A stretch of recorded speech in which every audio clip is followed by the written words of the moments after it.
Hello guys, welcome to the Eat Like Ruby podcast. Welcome back if you're a regular listener. Welcome if you are here for the first time. If you are here for the first time, thank you so much. This is exciting. If you're a regular listener, thank you so much. This is even more exciting.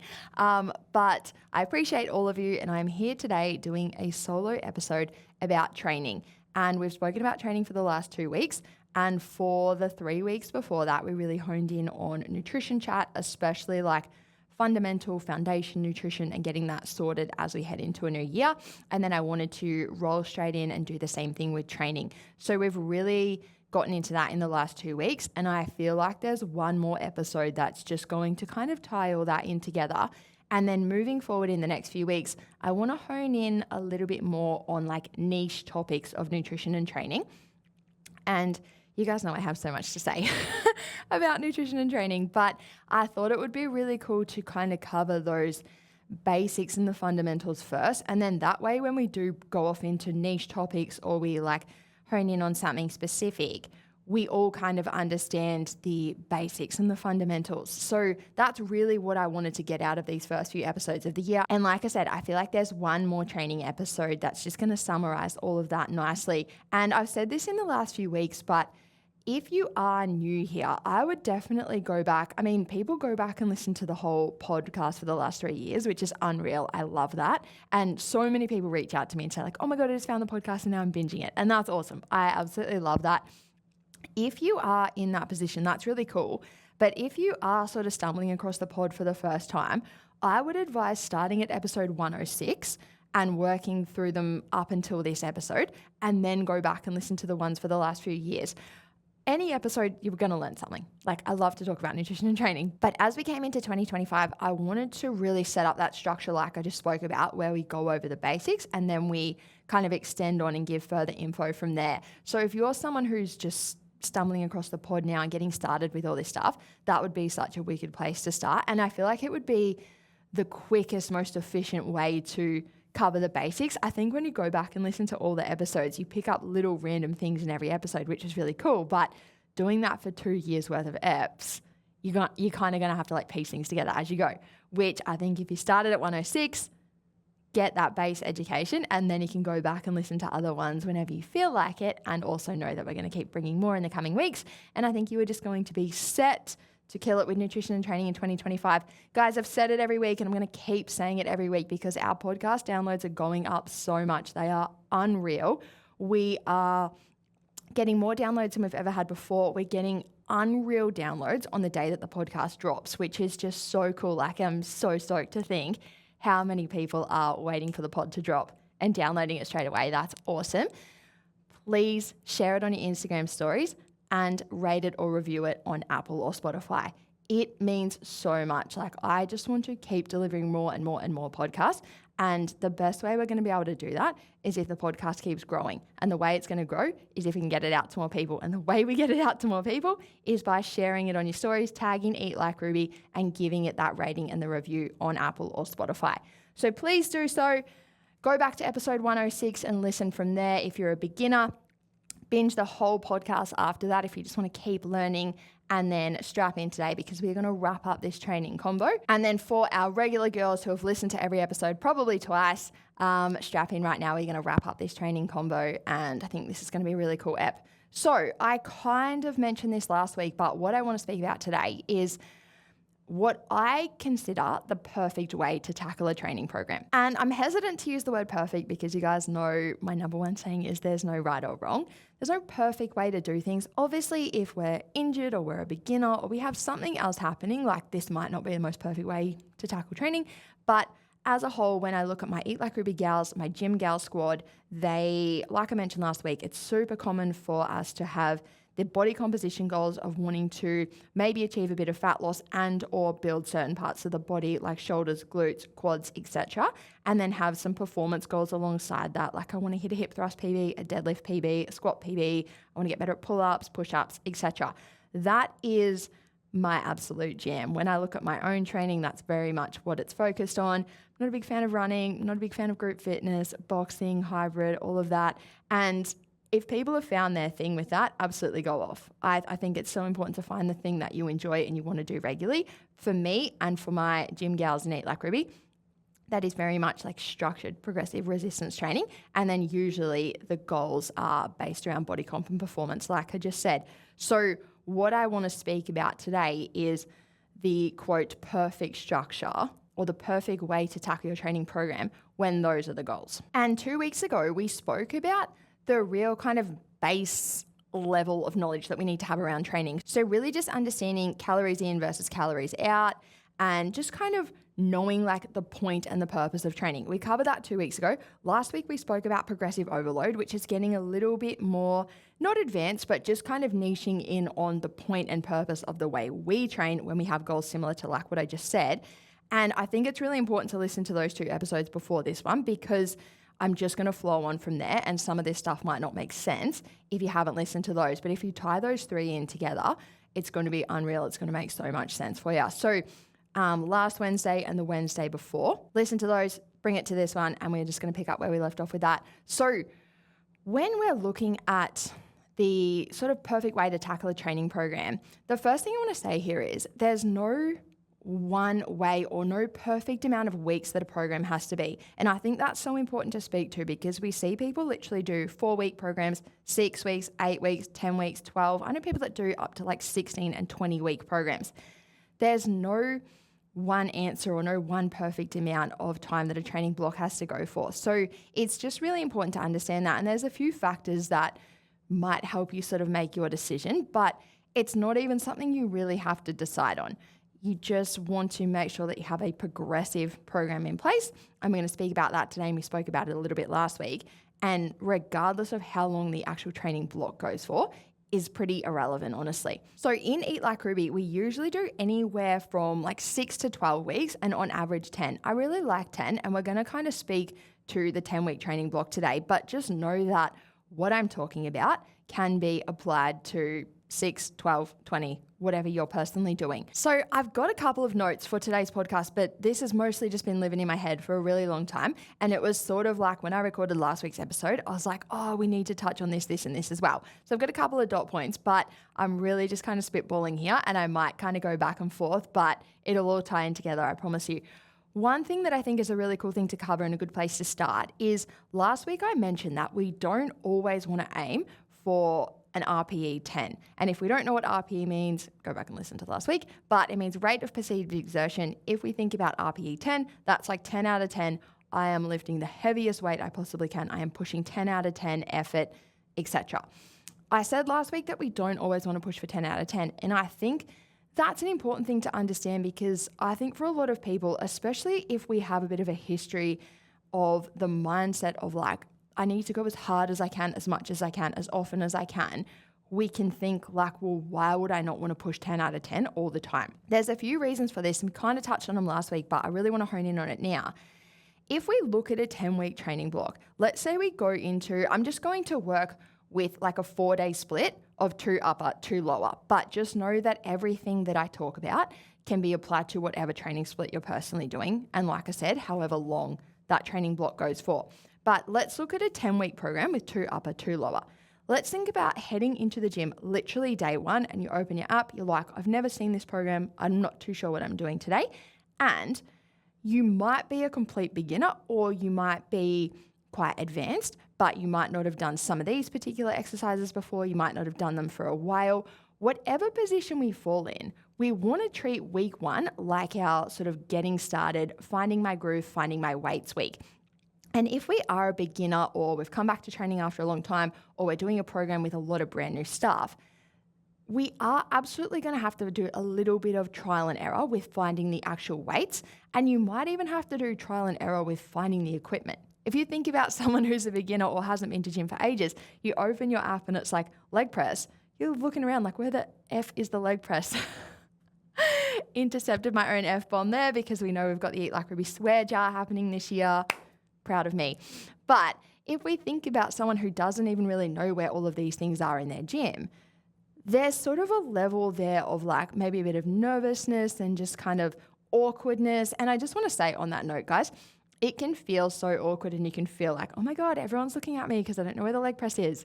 No one cares. If we think about people in the gym, everyone is so self-centered in the gym and rightly so. You should be. But they're not like, oh my God, that chick over there can't find the leg press. They've got no idea what you're doing. So don't stress about that. But I think it's so normal to have that little bit of awkwardness of like, I don't know where this is. And I think that the level of that's really different depending on if you are actually a beginner or if you're an advanced person that's been going to gym for ages. And I'll use myself as a perfect example. I've been a personal trainer for about 17 years. I've been training in gyms all that time. I feel very confident in the gym, but if I'm doing something new, or even if I go to a new gym and the machines just look a little bit different, I still have that feeling of like, oh my God, I don't know how to use this.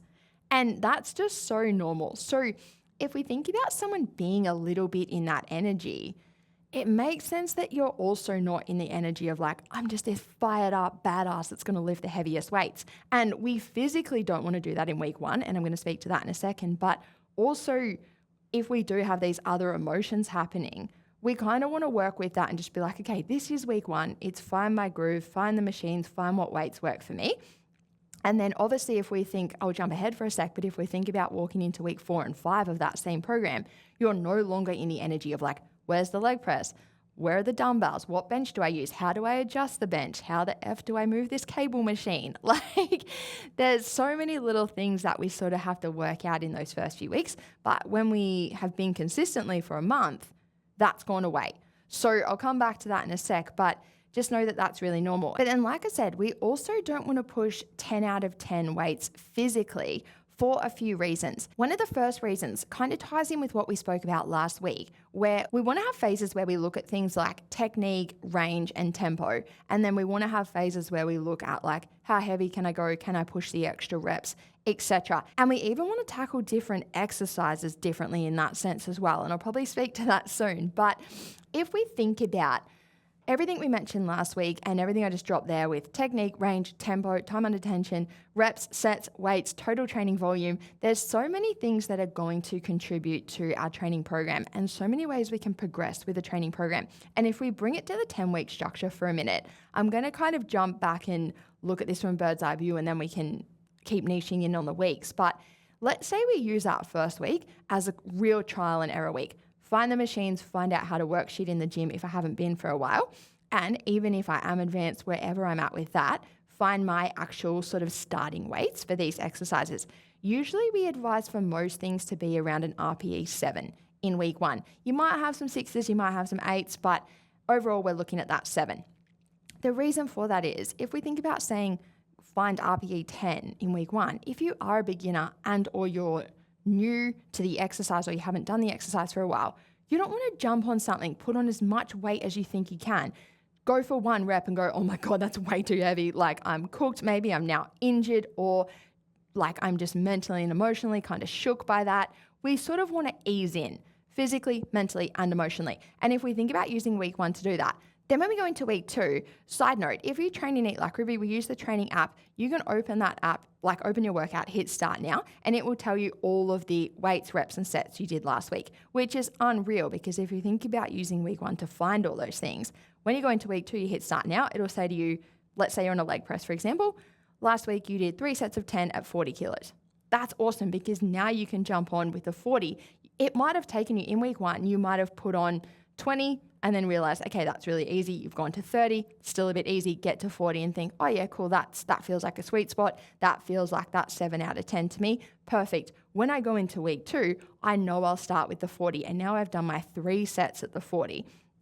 And you might even find that just getting through that initial sort of awkwardness with a leg press or whatever exercise you're doing, maybe you can actually do 50 or, a little bit more because you've got through that initial awkward period. On the flip side, you might have jumped into week 1, put 50 on there, tried to do 1 rep and gone, nope, I have to do 30 or I have to do 40, whatever it is. But then again, when you open that workout in week 2, you know exactly where is a good place to start. So week 1 is really used for finding that. And if we think about doing that, we're not pushing 10 out of 10 weights because if we've gone through that example, like I said, of putting on 20 kilos, realizing it was a little bit easy, putting on 30, realizing that was a little bit easy, putting on 40, there's going to be a big disconnect if your coach or your program has said, go for 10 out of 10 right now, because you're like, well, I don't know what my 10 out of 10 is. I need to try and find that. So that's why I always advise for week 1s to be around the RPE 7 and see it as that sort of trial and error, find my groove, find my feet week. If we come into week 2, we are then, like I said, having a bit more of a head start and kind of knowing the best place to start, which is really cool. And this is where I think probably week 2 and week 3, depending on your experience level, is where you will really start to find your RPEs. If we've used week 1 to do that bit of trial and error, we go into week 2, we start sort of where we left off last week. But then, like I said, you might get into that and think, okay, cool, now that the awkwardness has worn off a little bit, I'm feeling a little bit more comfortable. I can actually push a little bit more. I feel like my RPE 7 might be a little bit higher than I thought last week.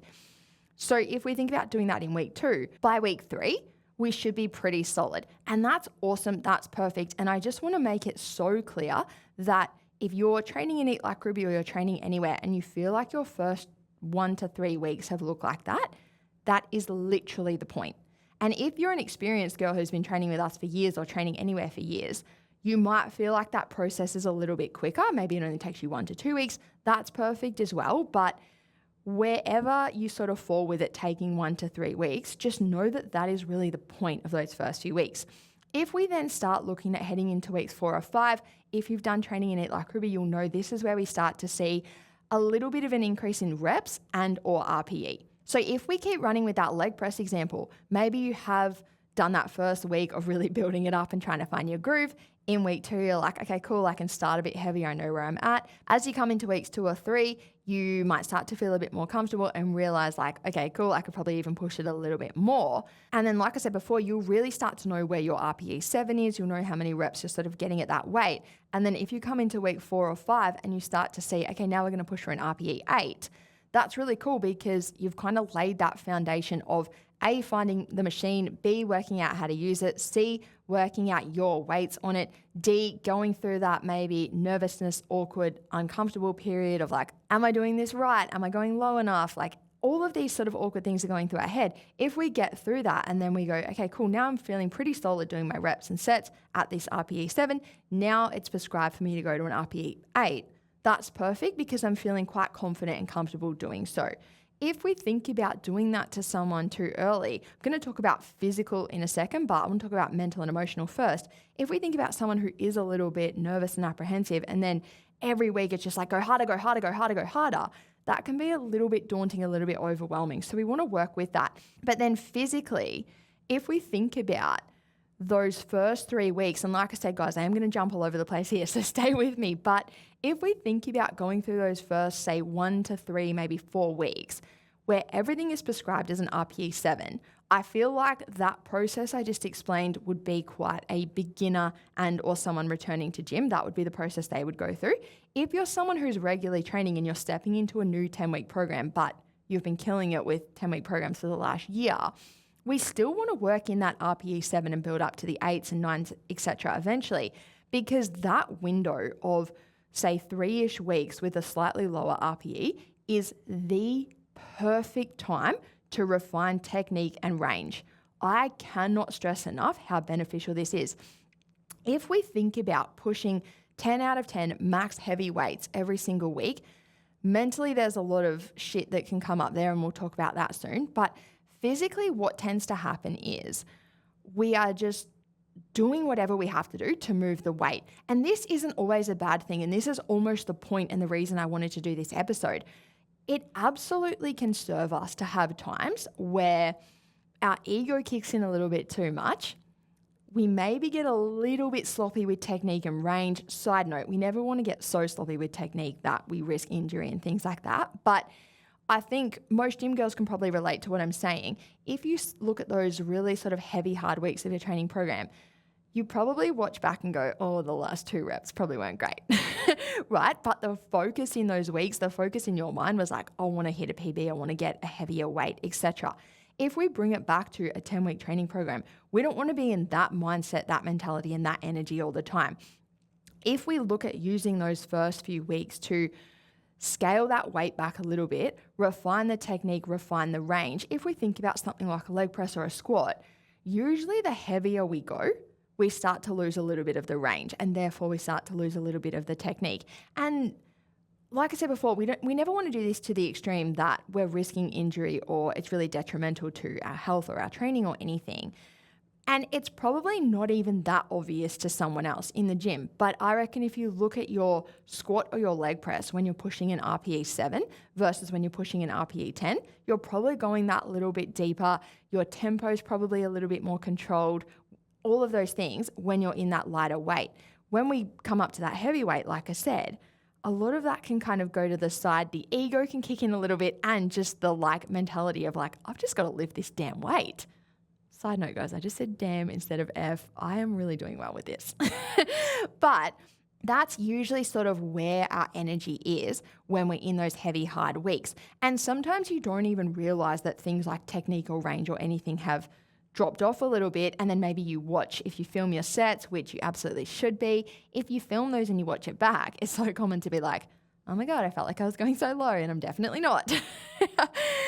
But I think, like I said before, that's almost the point and the reason that I wanted to do this episode. Because if we look at that cycle of somebody using a few weeks to scale weight back a little bit, refine technique, make sure their range is good, their depth is good, all of those things with an RPE 7, and then we push up towards an RPE 8. So we've refined all those things I just said, like technique and range. We're then taking that good technique and that good range and pushing a little bit more weight as we come into weeks 4 or 5. We might be pushing a few extra reps or sets as well. That sort of ties in with what I spoke about last week, where it doesn't always have to be weight. We want to look at total training volume. So regardless of how we're progressing or what we're progressing with, whether it is reps, sets, or weight, we want to make that progression with good technique and good range. And if we're only ever focused on making the progression, then the technique and range are going to get left behind a little bit, and we get into that mentality of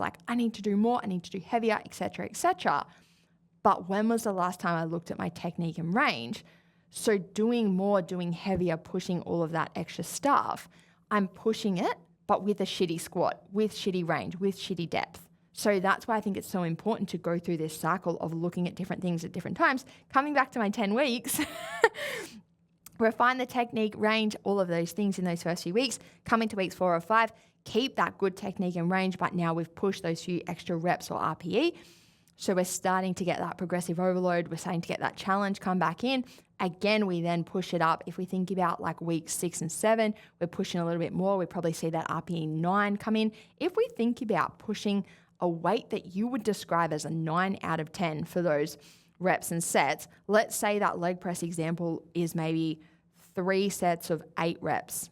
RPE 7, we can get nice and low, we can really control the weight, we can control the tempo. In a few weeks' time, we take that to RPE 8. We're still mindful of that range, that tempo, keeping control, but we're pushing it a little bit heavier. We go to an RPE 9. You think about pushing a 9 out of 10 weight on a leg press. That's not easy. You're not chilling in that sesh at all. And that's the point. But we also have technique and range quite fresh in our brain. And we're sort of finding that sweet spot where we're still trying to carry them with us, but push even a little bit further.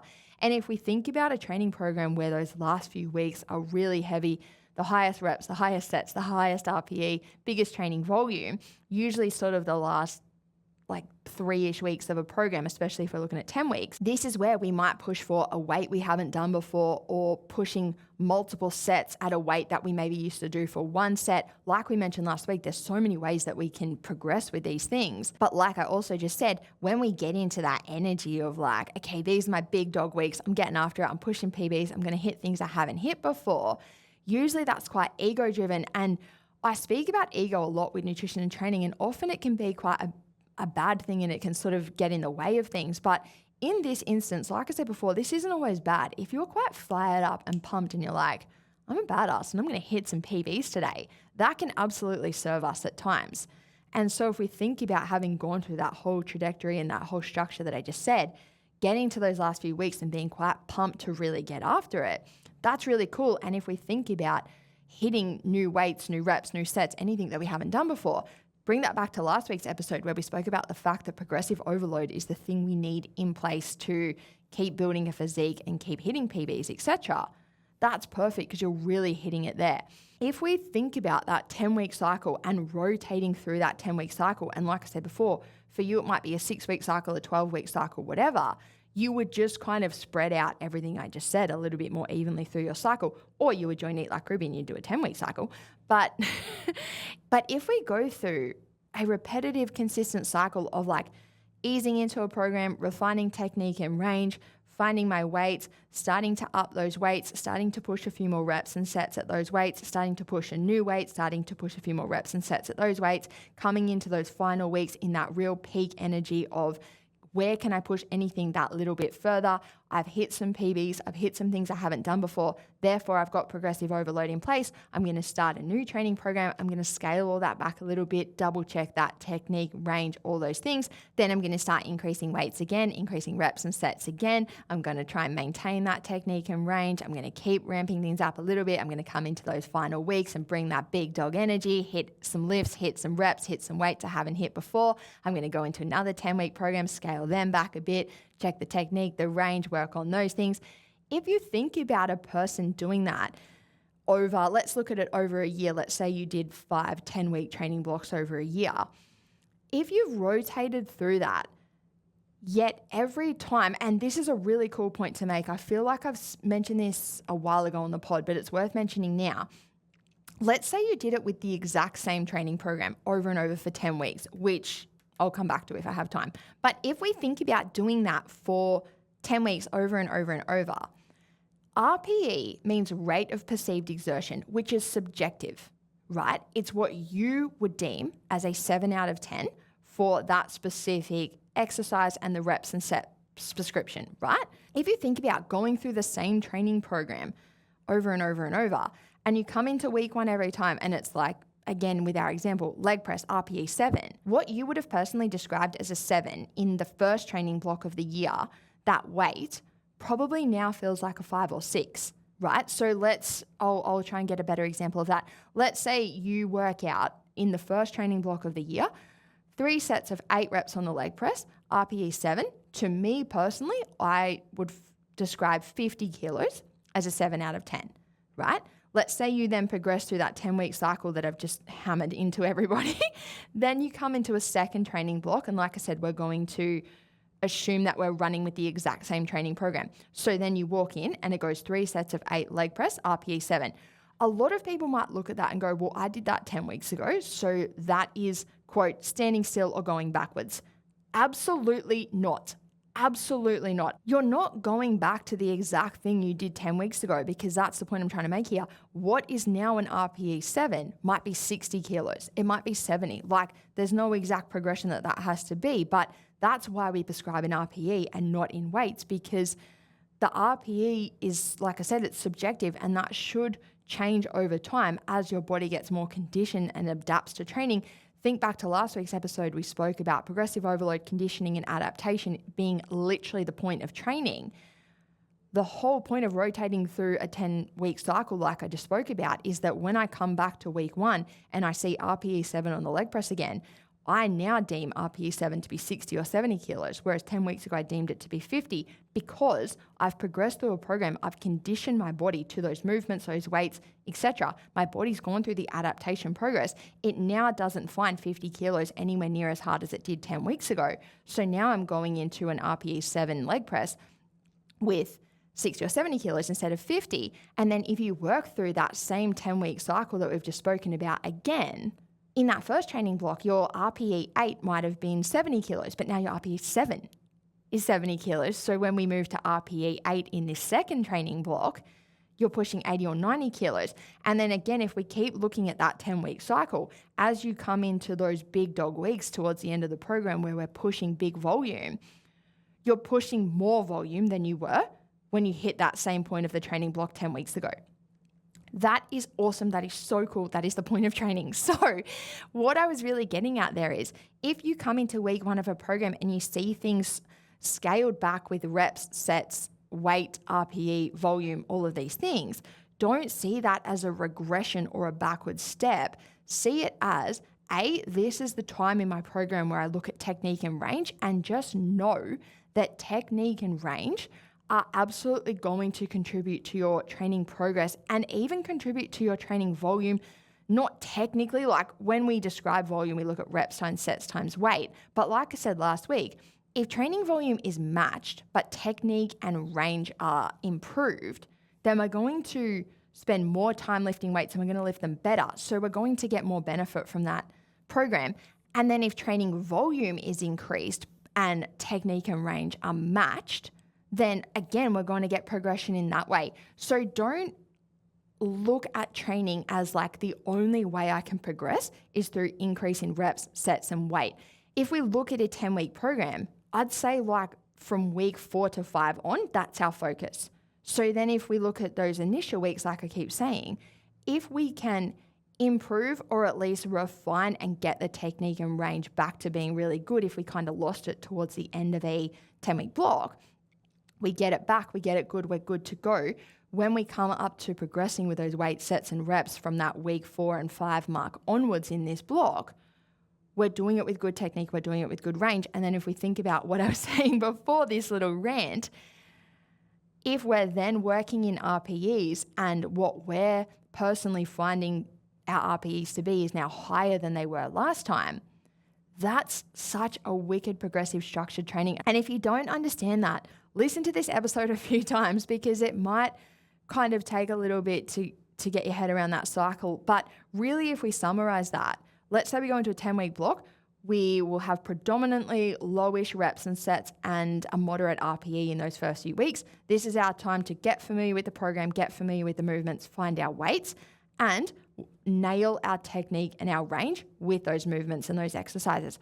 We head towards week 4 or 5, we start to see an increase in reps or sets or weights, and therefore we're trying to carry that good technique and that good movement with a little bit more training volume. Whether the reps or the weight or whatever it is has gone up, we're trying to carry that over, but we're pushing a little bit more.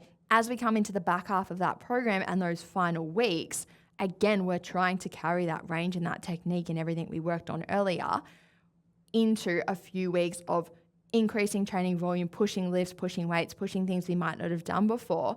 If we think about going through that cycle, like I said before, over a year, so you might do 5, 10-week blocks, yet every time you go into a block, what you're personally describing as an RPE 7 is now a little bit heavier than it was last time. If you think about doing that for 5 blocks in a year, like I keep saying, again, use that leg press example. Maybe in block 1, you went 3 sets of 8, 50 kilos. Block 2, you went 3 sets of 8, 60. Block 3, 3 sets of 8, 70. If we keep progressing like that, you're going into that final block of the year, opening your program and going, okay, 3 sets of 8 leg press RPE 7, 90 kilos is an RPE 7 to me now because I've progressed through these programs. In that first program, 90 kilos was probably the RPE 10. You're probably like, that is the max weight I can do. But as the body's gone through progressive overload, conditioning and adaptation, it's gotten better, it's gotten stronger. Again, this is the point of training. So your 10 out of 10 would progress from 90 kilos up to 100 and then 110, 120. Again, piece all that together, you get to that final training block of the year. And side note, I've had girls training with me for 5 years. So I'll tell a story in a second if I don't run out of time, but of one of my awesome clients that's done this so well. But if we do this over a year, our 10 out of 10 weights and what we're finding to be like our big, heavy max weights are going to be so much more than they were at the start of that year if we've had good adherence and consistency and everything. But then, like I keep saying, our RPEs are increased, everything is increased. And the cool thing to think about here, it's almost like when we look at something like scale weight or diet breaks or everything, we're not looking at like, what did I lift last week? What am I lifting this week? I think when we do that, we get stuck in that energy of feeling like, well, if reps and sets and weight don't always go up, then I'm going backwards. We don't want to look at that day-to-day, week-to-week thing. Again, compare it to something like scale weight. If you're trying to pursue a fat loss goal and your weight is sort of fluctuating day to day, but when we step back and we look at the overall trend, there's clearly like a downwards trend. If we just looked at what did I weigh Monday, what do I weigh Tuesday, you'd do your head in, and people do their head in. We've spoken about that so much, but it's the same thing with training. If you're just like, oh my God, last week I leg pressed 50, so this week I have to leg press 55 and then it has to be 60, etc. Usually when we do that, we really lose those other things like technique, range, control, all of that. That's going to actually have a really positive effect on our training. So we don't want to just look at those day-to-day, week-to-week things. We want to be able to step back and go, I've rotated through a really smart, well-structured, progressive training block that has intentional phases of refining technique and range, that has intentional phases of taking that technique and range and pushing my training volume, and then has an intentional phase of hitting peak training volume before I scale back and do that again. But I'm not doing that on a loop over and over. I'm doing that on a loop, but the overall trend in that loop, if you're watching, I'm doing some crazy hand signals here, but that loop in that cycle isn't just going round and round.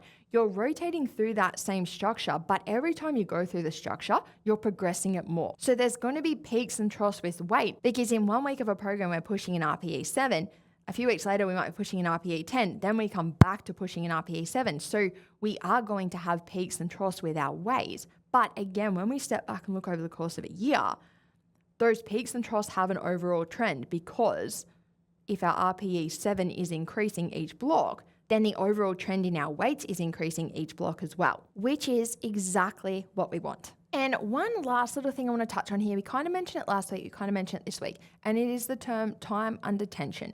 And that kind of is exactly what it sounds like. Time under tension, how much time does the muscle spend under tension? This is something that we look at with training, but then we also obviously look at total training load.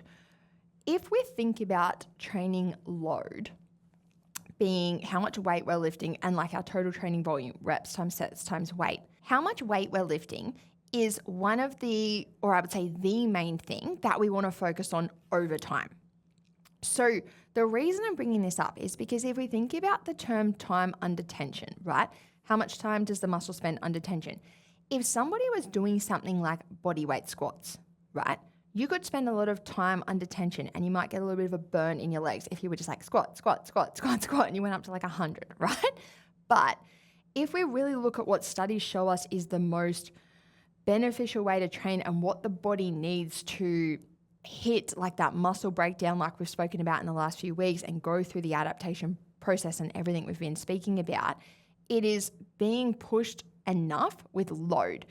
And load is predominantly going to come from weight. So I think it's just really important to understand that, because things like reps and sets and time under tension are cool things that we can look at times, but we want to make sure that we are progressing with our weight over time. And this is really important to tie into that 10-week cycle I just said. This doesn't have to be about progressing with weight every single week, but again, stepping back over 6 months or 12 months, even longer, and looking at the fact that, yeah, I am clearly increasing my weights over time. Because if we think at looking at only one thing, if we looked at only reps, first of all, there's only so many reps we can do. But if we thought about looking at only reps or only time under tension, those things alone aren't going to give us that muscle fiber breakdown like lifting weights will. There's only so hard we can push with those things compared to there's infinite weight that we can lift on a muscle. And obviously we're not going to push up to 1,000 kilo squats, but there's always further that we can go. And I think it's just important to understand that progressing with weight is the overall goal and thing that we want to be doing.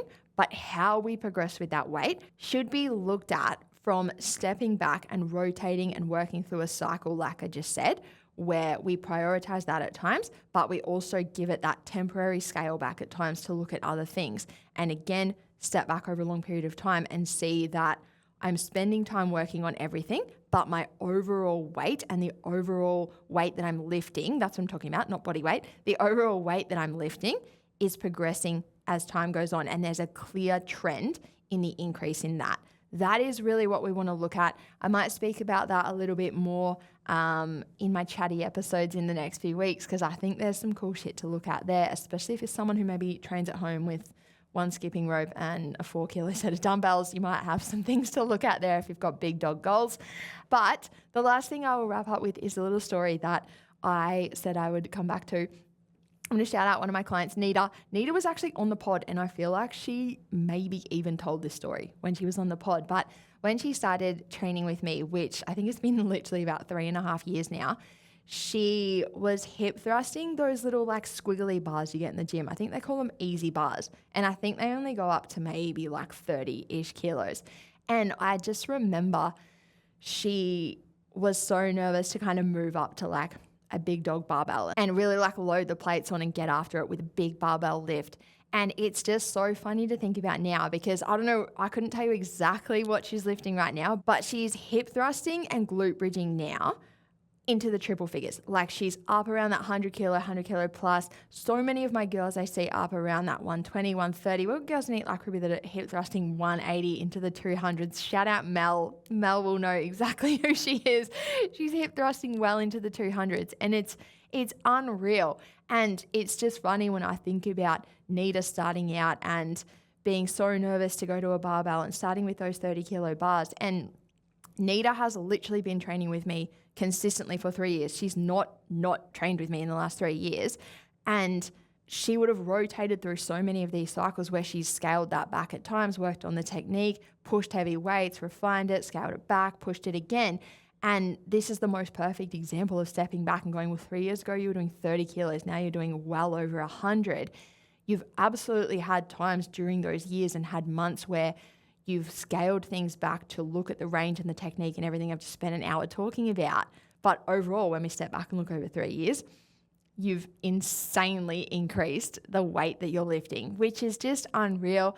There's no timeline and like you should increase by this much in this many weeks, etc. This is going to be so different from person to person. But like anything, we're looking at the progress in those overall trends when we have the right system in place. And I think what I just spoke about, like I said, in my opinion, that is the perfect system that a gym gal should be looking at to get that overall progress happening over time.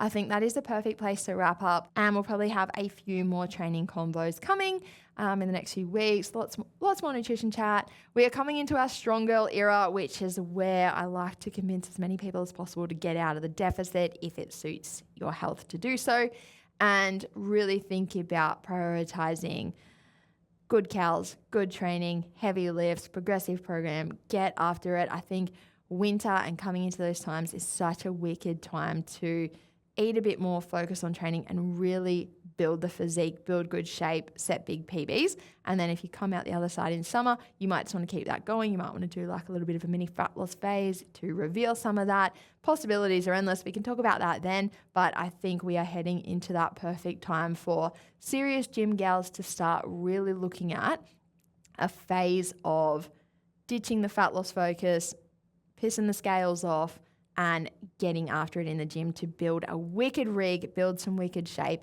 and hit some awesome lifts. That is all from me today. I will be back on Friday.